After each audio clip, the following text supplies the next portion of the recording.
यासाठी पार्टी जी कुठली जबाबदारी तिथं देईल ती नक्कीच त्या ठिकाणी मी स्वीकारेल। हे सगळे मिळून एका व्यक्तीला तिथं निवडणार होते। कुठेही माझ्या नावाची चर्चा ही त्या ठिकाणी नव्हती। बघा, शेवटी सर्व नेते ज्याच्यामध्ये आदरणीय पवार साहेब, जयंत पाटील साहेब, सुप्रियाताई, शशिकांतजी शिंदे, देशमुख साहेब, आव्हाड साहेब, हे सर्व मोठे नेते अनेक वर्ष त्यांनी सरकार चालवली आहेत, पार्टी चालवली आहेत। त्यांच्या मार्गदर्शनाखाली येत्या काळामध्ये जो बदल होईल तो त्या ठिकाणी पार्टीला व पार्टीमध्ये असणाऱ्या सर्व कार्यकर्त्याला हा स्वीकारावा लागेल। आणि मी पार्टीचा एक कार्यकर्ता आहे, बघूया पुढे काय होतंय। कालच शशिकांत शिंदे साहेबांना सर्वांनी मिळून म्हणजे कार्यकारिणी आली होती अख्ख्या महाराष्ट्रातली, त्यांनी व नेते व आदरणीय पवार साहेबांच्या उपस्थितीमध्ये त्यांना आता प्रदेश अध्यक्ष म्हणून तिथं निवडलेलं आहे।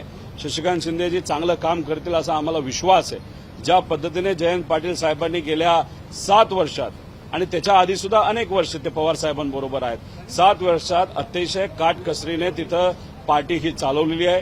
डोळ्यात तेल घालून त्यांनी पार्टी चालवली आहे। त्यामुळे त्यांनी केलेलं काम, त्यांनी केलेलं कष्ट, त्यांनी केलेला त्याग हा नक्कीच लक्षात ठेवून शशिकांत शिंदेजी सुद्धा तशाच पद्धतीने त्यांच्याच मार्गदर्शनाखाली चांगलं काम करतील असा आम्हा सगळ्यांना विश्वास आहे।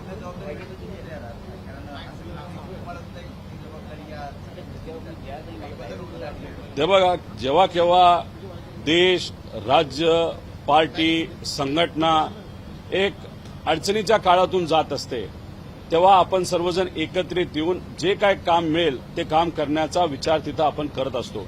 त्यामुळे आजच्या काळामध्ये ज्याच्यामध्ये लोकांमध्ये एक खदखद आहे, या सरकारी लोकांना आज फसवलेलं आहे आणि त्या खदखदीला अजून ताकद देऊन त्या सगळ्या अडचणी येत्या काळामध्ये आपल्याला कशा सोडवायच्या, नाहीतर ती खदखद लोकांची जी आहे ती विधिमंडळामध्ये कशी आणायची आणि पाठीच्या माध्यमातून लोकांची जी अडचण आहे ती सरकारवर कशी थोपवायची आणि ती कशी सोडवायची, यासाठी पार्टी जी कुठली जबाबदारी तिथं देईल ती नक्कीच त्या ठिकाणी मी स्वीकारेल। आणि येत्या काळामध्ये त्या पदाला, त्या कामाला जे कुठलं असेल पद त्याला नक्कीच न्याय देण्याचा प्रामाणिकपणे प्रयत्न करेल।